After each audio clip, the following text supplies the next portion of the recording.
casa, é um prazer, é um privilégio poder estar aqui. Pastor, muito obrigado, sempre nos recebendo. Eu já me sinto em casa, com certeza. Desde a primeira vez que eu vim, eu falei para minha esposa: que igreja maravilhosa, bem receptiva.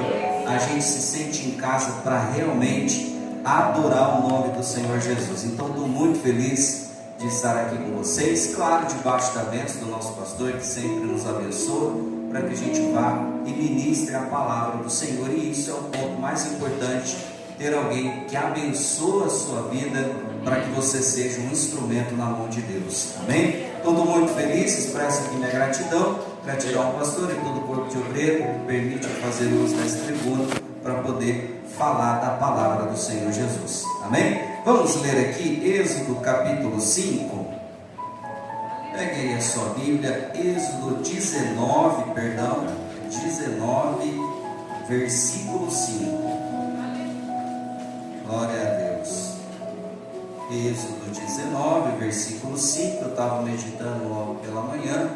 Deus me deu essa mensagem e eu confesso que eu não entendi, relutei para ministrar ela, porque certamente a gente quer algo mais milagroso da parte do Senhor, mas Deus, ele insistiu nessa mensagem sem entender.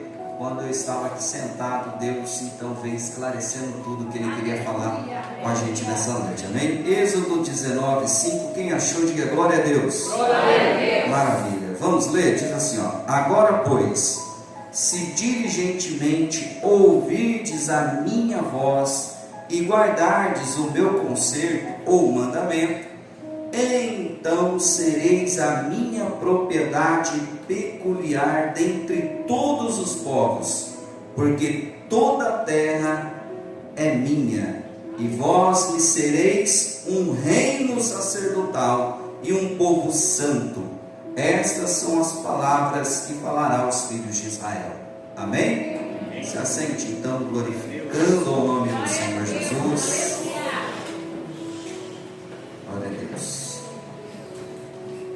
Eu confesso que eu fiquei bem emocionado quando o nosso irmão começou a passar aqui os slides sobre a Coreia do Norte, porque me fez lembrar uma realidade que nós vivemos no ano passado, eu e minha esposa, quando nós fomos para a Alemanha, e nós fomos numa igreja naquela cidade que nós estávamos, em Weimar, e ali nós vimos o quanto a igreja está fria, o quanto a igreja está tão pequena, vamos dizer assim, justamente por falta da vontade das pessoas de buscarem a Deus, das pessoas viverem a vontade de Deus, ouvir a palavra do Senhor.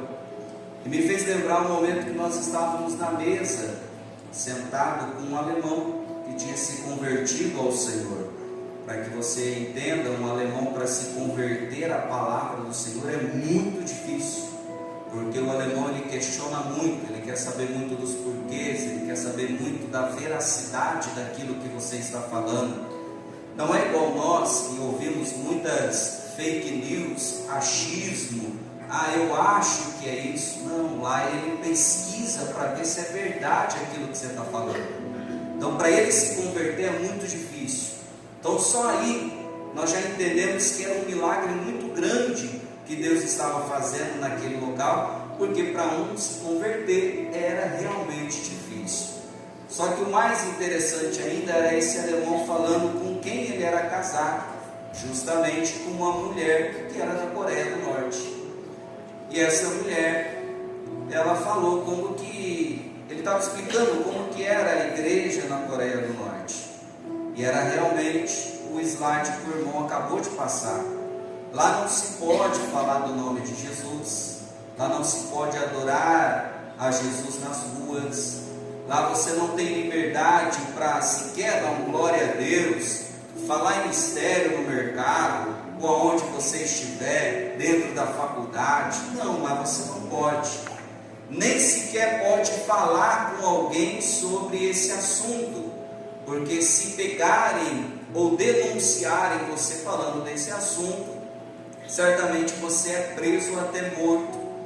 E como que eles cultuam lá? Eles vão para debaixo da terra e ali adoram ao Senhor, e não como nós estamos adorando aqui, onde nós temos uma caixa de som maravilhosa que dá para ouvir lá da esquina nós adorando a Deus. Lá não se faz esse barulho. Aqui nós temos uma porta aberta para glorificar o nome do Senhor. Lá não tem porta aberta, lá é esconderijo mesmo. Então é debaixo da terra. E ali ele estava explicando que por causa dessa necessidade, por causa dessa perseguição, da fragilidade da igreja, parece que lá as coisas começam a acontecer mais intensamente. Como assim? Parece que quando eles adoram, o ambiente que eles estão, parece que começa a se mover. Aleluia. Parece que a terra começa a estremecer. Mas é por causa do barulho, é por causa da emoção? Não, porque a necessidade é tão intensa naquele ambiente, mas o desejo daquele povo é tão grande de adorar a Deus, que parece que a necessidade faz eles chamar os céus para olhar para eles e falar assim: não, eu preciso manifestar no meio do meu povo. Aleluia. Entenda que isso me constrange, porque necessidade. Até que ponto nós precisamos chegar para realmente fazer a nossa entrega ao Senhor?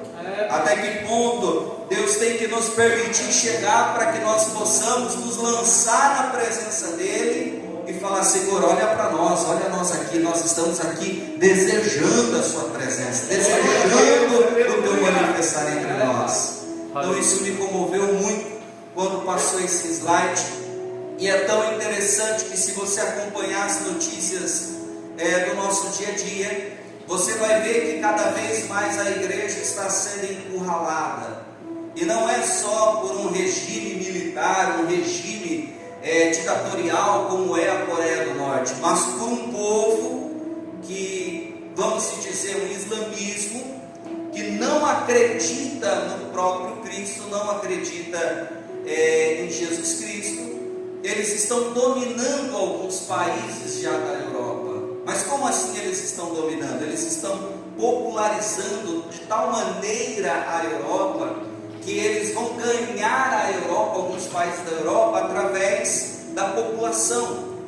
Por exemplo, o número de natalidade da Inglaterra já é menor do que o número de natalidade do islamismo. O povo do Islã, ali os árabes, estão cada vez maior do que a própria população daquela terra. Ou seja, futuramente não vai se ter mais os nativos daquela terra. Quem vai dominar é os árabes. Então nós entendemos que cada vez mais esse povo está avançando e encurralando a igreja, para que elas não cresçam, para que a igreja não se propague, para que a igreja não prospere, para que esse povo não adore a Jesus Cristo, não sirva a Jesus Cristo, mas sirva aquilo que eles creem. Se você observar em Nova York, quem ganhou como prefeito lá agora é um islamista. Ele acredita no Islã, ele não serve a Jesus Cristo, nem sequer não crê em nada, ele serve o Islã. E eles já declararam que Nova York vai ser dominado por eles. Eles vão dominar Nova York. Eles querem dominar os Estados Unidos. Mas pastor, por que você está falando isso? Para que você entre em alerta. Porque o que nós acabamos de ler aqui não é algo que já aconteceu, é algo que está acontecendo e que acontecerá futuramente. Como assim? Eu vou ler de novo para que você entenda. Agora, pois, se diligentemente ouvires a minha voz e guardardes o meu mandamento, então sereis a minha propriedade peculiar dentre todos os povos. Ponto. Você tem que entender isso. Olha isso, olha para alguém que está do seu lado e fala assim: ó, eu sou propriedade de Jesus Cristo. Se você tem essa certeza dentro de você, você tem que entender essa promessa aqui. É verdade. Que desde Gênesis, lá no Jardim do Éden, a vontade de Deus sempre foi bem clara para nós, que Ele sempre desejou estar no meio do seu povo, que o desejo de Deus sempre foi habitar dentro, no meio do seu povo. Não é à toa que Deus visitava Adão no jardim todos os dias. Ou seja, o desejo de Deus era estar entre os homens, era estar entre nós. Mas aí nós pensamos, mas pastor, ele pecou e houve a barreira. Não, entenda isso. O problema de Deus nunca foi contra o nosso pecado, porque se fosse contra o nosso pecado, ele não visitava Adão quando Adão acabou pecando, errando, vamos se assim dizer. Deus propriamente no outro dia visitou Adão normalmente e procurou estar entre os homens. Mas qual é o problema de Deus comigo e com você? É o problema de nós cairmos na prostituição, bebedice, se perder nesse mundão? Não, o problema de Deus não é isso, porque se fosse só isso, o Espírito Santo convencia você do pecado, convencia você dessas atitudes que estão tendo. Mas qual é o problema que Deus tem com a gente? A desobediência. Esse é o maior pecado, é o maior problema que nos impede de estar com Deus.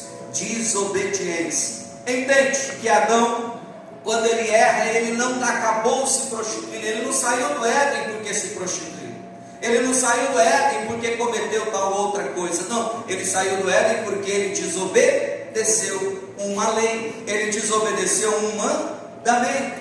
Entendemos então que a todo momento Deus ele quer estar entre nós, só que para estar entre nós precisa de uma atitude minha e sua. Atitude essa que não provém de um sentimento, porque sentimento é emoção, sentimento eu expresso através do meu corpo, emotivamente. Não, nós precisamos ter uma atitude racional, uma atitude de entendimento, ou seja, nós precisamos ter escolhas, precisamos ter decisões, posicionamento, ou seja, o que Deus ele exige de nós, o que Deus ele quer de nós é isso, tomar uma atitude decisiva, tomar uma atitude posicionada, de dizer não, se isso não agrada ao nome do Senhor, eu não vou cometer. Se isso não me faz ter intimidade com o Senhor, eu não vou fazer. Ou seja, se posicionar para estar com Deus.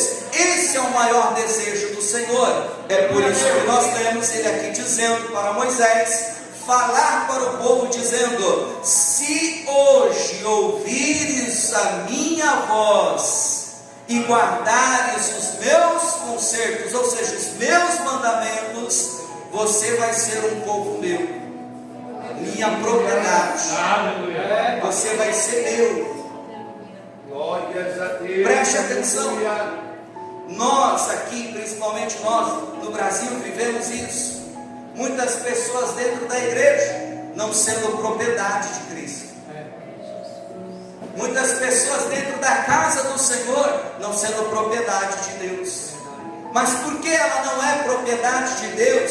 Se ela está no culto, se ela vem adorar a Deus, se ela vem participa do grupo, se ela vem participa de algumas campanhas, e ela pode não ser propriedade de Deus? Sim, ela não pode. Por quê? Porque ao mesmo tempo que está aqui, o teu coração está lá fora, e aí que entra o problema. Eu tenho que escolher, porque Cristo nos ensinou, você não pode servir a dois senhores. Ou você serve ao Senhor, ou você serve aquilo que lhe agrada. É por isso que ele vem dizendo que aquele que está sujo, se suje mais, mas aquele que está limpo, se limpe mais. O que ele está dizendo? Tenha posicionamento na minha presença, porque você pode adorar, você pode fazer campanha, você pode vir ao culto, mas você pode não ser propriedade de Cristo. Mas aquele que se posiciona diante dele, esse sim tem crédito com os céus, porque quando ele se posiciona na presença de Deus, seja onde ele estiver, seja qual ambiente ele frequentar, seja qual conexão com pessoa que ele fizer, ali vai estar a presença de Deus dizendo, este é meu servo, essa é minha serva, esse aqui é meu, é minha propriedade. Quem está entendendo isso? Ter ter posicionamento diante do Senhor, ter uma certeza, ter uma palavra diante do Senhor, dizendo: eu sou dele e ele é meu, e não abrir mão disso. Vai além de um sentimento. Por que vai além de um sentimento? Vem comigo no primeiro livro da Bíblia, vamos dizer, no período cronológico, livro de Jó. Quem não conhece a história de Jó? Quem não conhece o que esse homem passou? O que é ter posicionamento além de um sentimento? É aceitar tudo aquilo que Deus faz, sem sequer reclamar, sem sequer questionar, e sem sequer entender, porque ele sabe: eu sou dele, ele é meu e ele sabe o que faz.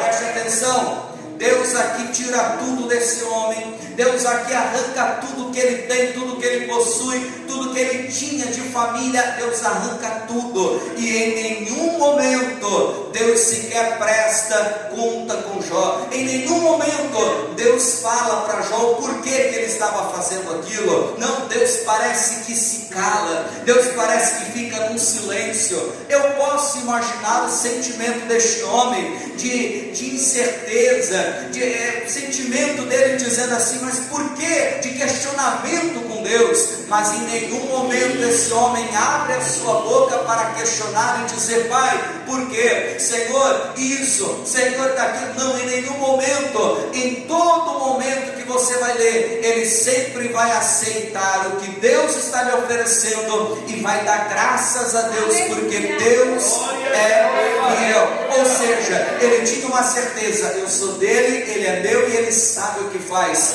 Bendito o nome do Senhor. Por quê? Porque quem vive na emoção não vive como Jó. Quem vive na emoção vive como a mulher de Jó.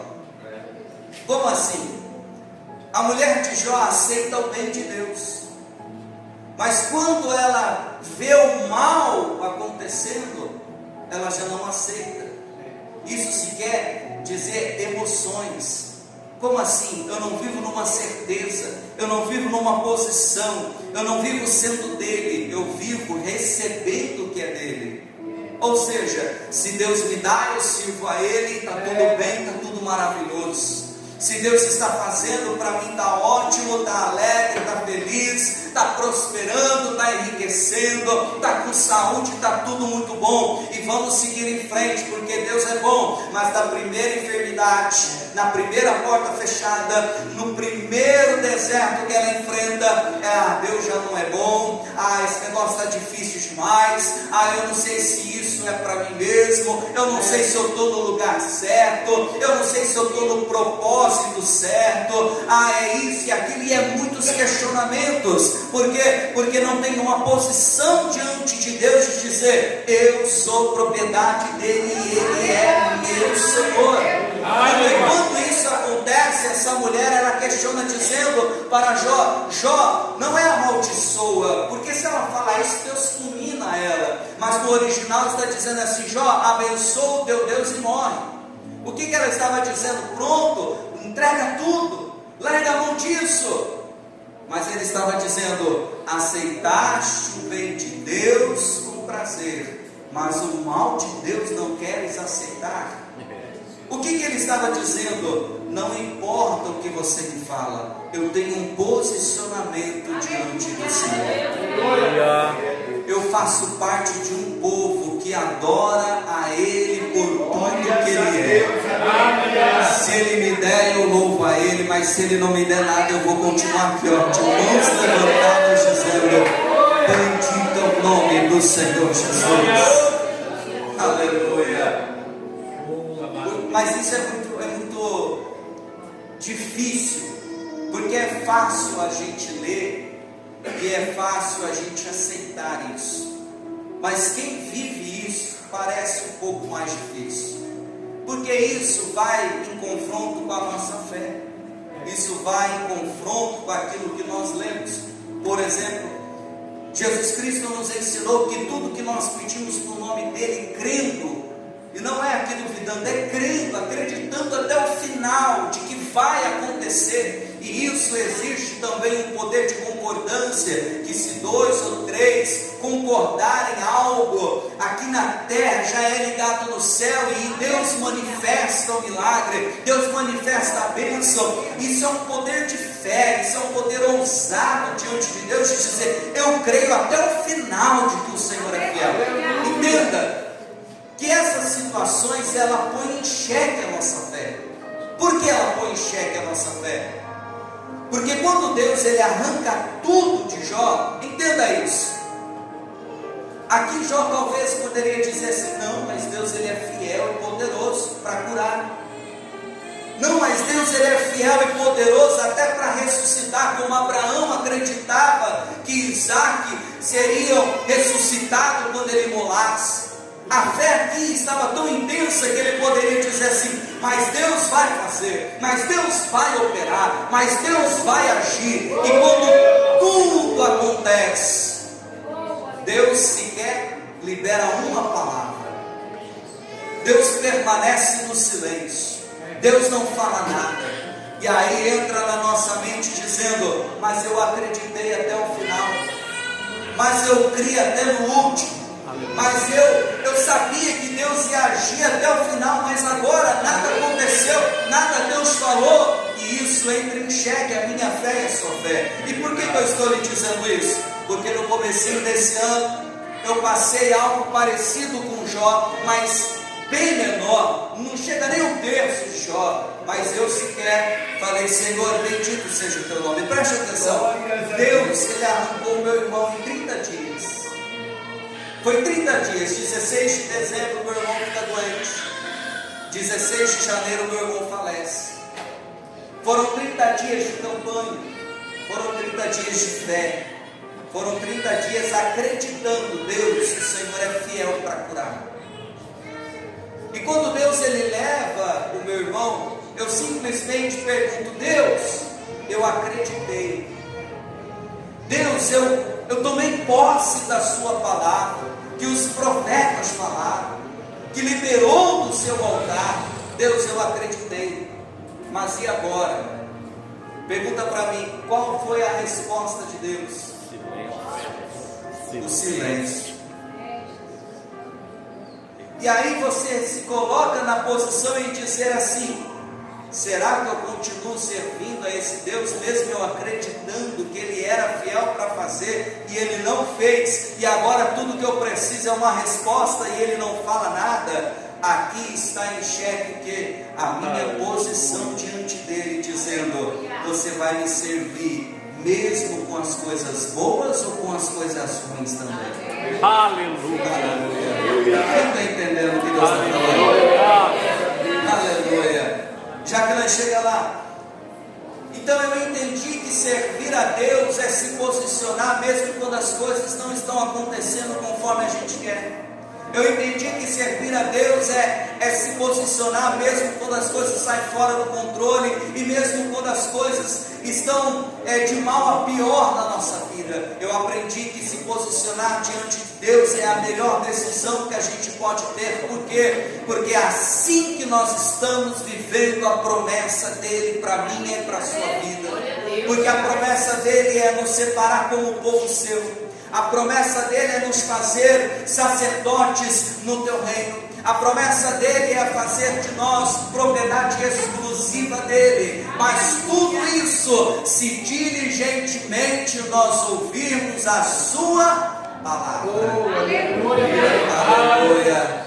Aleluia. E esse é o X da nossa questão: ouvir a palavra do Senhor e obedecê-la, mesmo quando não é agradável a nós.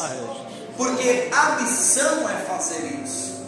A missão é você fazer a vontade de Deus, mesmo que você não queira.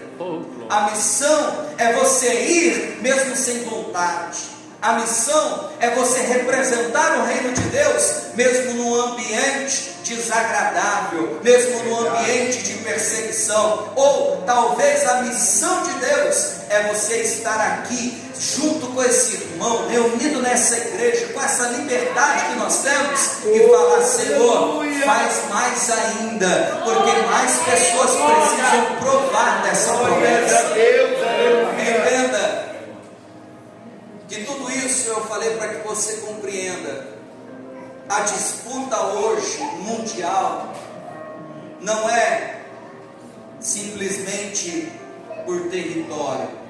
A disputa hoje mundial é pelo poder. A disputa hoje mundial é quem domina, quem governa. Entenda isso. Por quê? Porque nós louvamos aqui, nós ouvimos algumas palavras aqui de que Jesus ele está voltando para buscar a sua igreja. É verdade. Jesus está voltando para estabelecer o teu reino, o teu governo. Jesus está vindo para estabelecer a sua promessa entre nós. Como assim, pastor? Ele já disse que nós somos povo seu, propriedade exclusiva, e que em breve ele estabelecerá o seu governo e reinará entre nós. E lá em Apocalipse está dizendo: todo joelho vai se dobrar, toda língua vai confessar que só Jesus é o Senhor.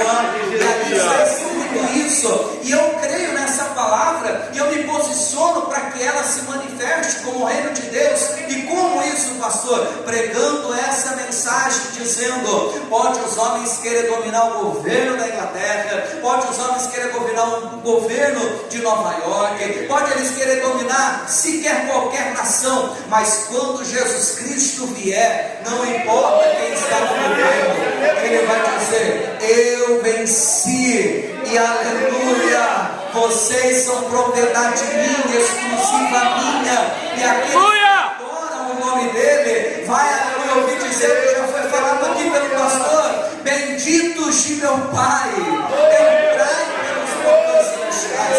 Não, isso é só para quem toma posse, se posiciona nessa palavra. Só para quem está posicionado em Cristo, dizer: não importa o que está acontecendo, se é perseguição, se é luta, se é bonança, não importa, eu estou aguardando a maior promessa. Venha, Senhor Jesus.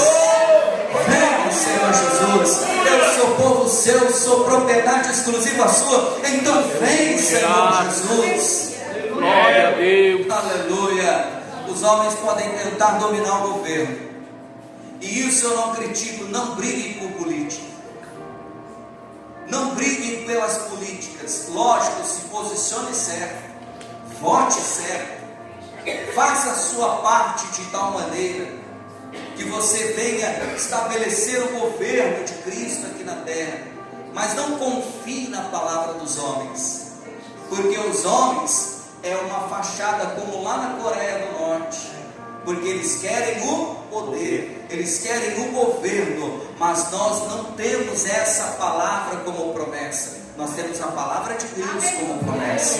Nós temos a palavra de Cristo como promessa.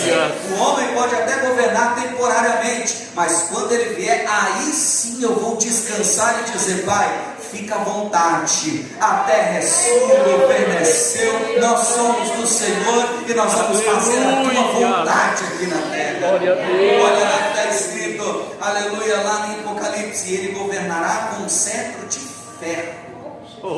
Aleluia. O que é esse governo? Ninguém pode derrubá-lo, ninguém pode vencê-lo, ninguém pode derrotá-lo. Mas vai formar a assembleia, não vai adiantar. Ele é o único que vai governar sobre todas as nações.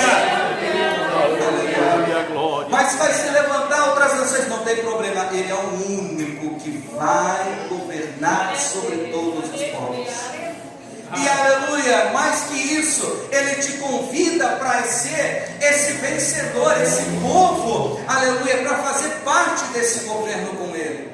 Ele convida você para fazer parte dessa promessa e governar junto com ele. Aonde está escrito isso, pastor? Lá em Apocalipse: e vós sentareis no meu trono, como eu me assentei ao lado do meu Pai. O que ele estava te dizendo? Eu te dou autoridade para sentar no meu trono, porque da maneira como eu governar, vocês vêm comigo também. Aleluia. Porque está escrito também que quando ele voltar, ele vai vir com os santos, com os anjos e com os santos. Quem são esses? Aqueles que lá atrás labutaram coração, dizendo: só Jesus é o Senhor, só Jesus é o Senhor. Eu não sei você, mas eu tinha uma avó, aleluia, que já faleceu no Senhor, que servia a Deus verdadeiramente. Quando eu me lembro dessa promessa, eu lembro que os antepassados, quem sabe ela vem com Cristo dizendo: só Ele é o Senhor, só Ele é o Senhor. E talvez você está dizendo: pastor, eu me converti hoje. Não tem problema, ensina isso para os teus filhos, porque se até lá Jesus não vier e você partir, acredite, essa promessa vai se cumprir, e você vai vir com Ele dizendo: santo é o Senhor que governará sobre toda a terra, e Ele reinará para todo sempre. Essa é a promessa que nós devemos aguardar, irmãos. Essa é a promessa que nós devemos levar.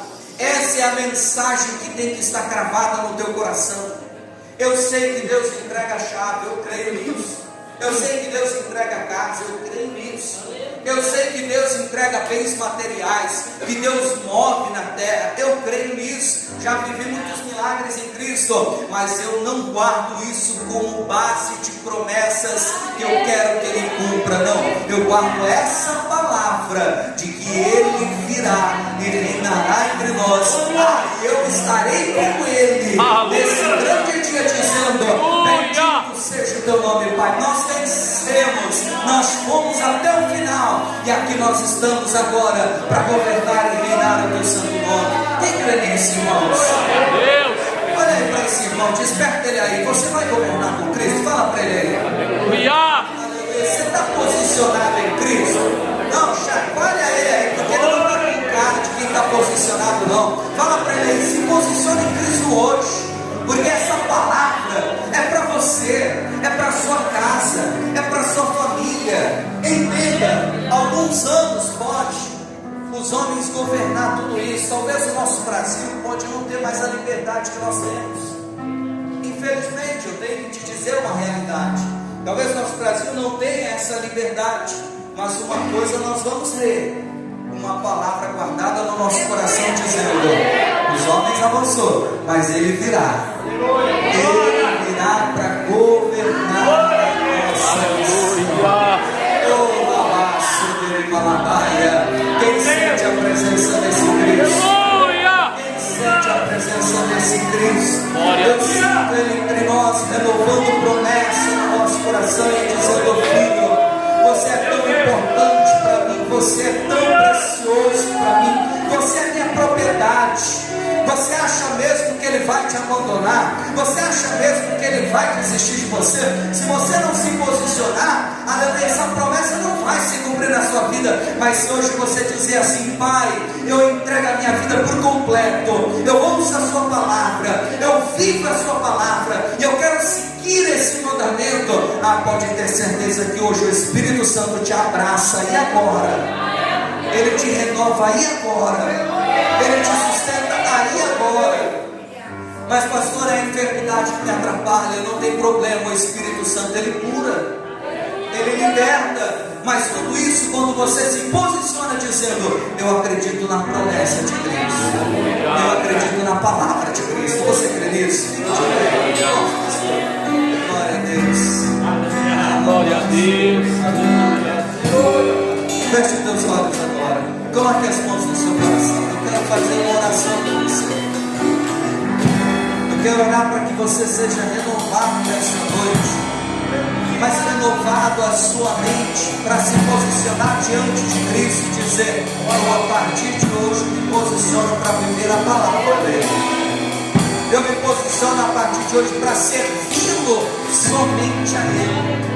E não importa o que aconteça comigo, não importa as dificuldades que apareçam, eu vou continuar posicionado diante dele para servi-lo. Feche os teus olhos. Senhor, nosso Deus e nosso Pai, aqui está a tua igreja, aqui está ouvindo a sua mensagem, e a mensagem de posicionamento.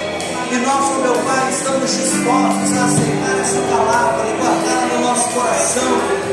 E quando nós, meu Pai, caminharmos na face dessa terra, nós vamos levá-la como uma promessa. E a promessa é de que o Senhor virá e fará de nós o teu povo, um povo peculiar, um povo eleito do Senhor. E meu Pai, aonde nós passarmos, nós queremos exalar o teu perfume, exalar a tua promessa, exalar o teu brilho.